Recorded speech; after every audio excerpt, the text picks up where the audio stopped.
Earlier tonight, I showed you this rare film seen for the very first time here of the Dallas Cowboys playing one of their very first NFL games in Pendleton, Oregon. So what were they doing playing a game in a small Northeast Oregon town? The answer? The Cowboys were already here in Forest Grove.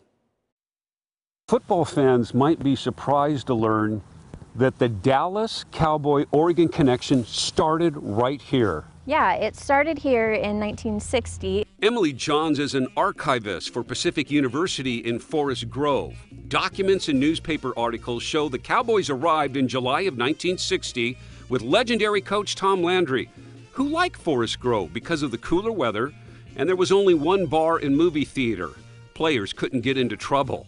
Local sports writers that summer tracked the Cowboys' every move in practices and scrimmages. This is former Oregon star Brad Eklund, an assistant Dallas coach, on the field with players. Here's rookie quarterback Don Meredith arriving in Portland, then at training camp with two veteran quarterbacks. Players taking time out to sign autographs for some boys in Forest Grove. One of the first injuries at training camp, a Dallas PR man who had a run-in with the lawnmower. Players slept in Pacific University's dorm rooms, their feet hanging over the beds.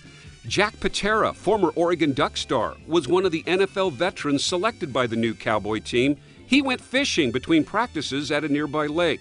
He would later become Seattle's first Seahawk coach.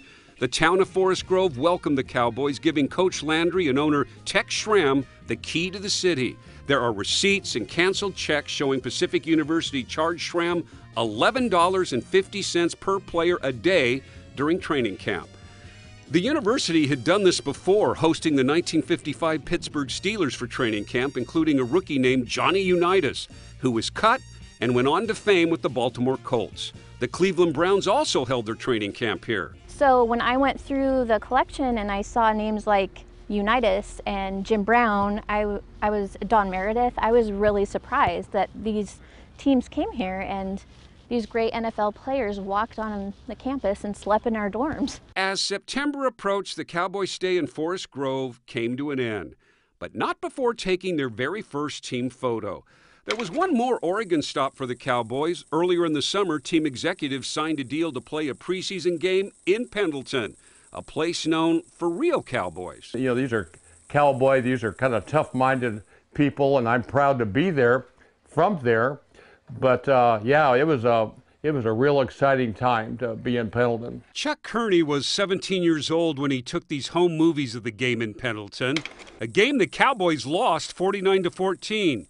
The Dallas Cowboys would go on to legendary fame, but very few people know that it all started on a college football field in Forest Grove when the Cowboys came to Oregon. I should say the Cowboys never came back to Oregon. But you can check out the full story about the Pendleton game right now, and this story about their first training camp in Forest Grove. It's at coin.com. The problem was they needed bigger hotel rooms, and Forest Grove just didn't have that at the time, but it's a great story.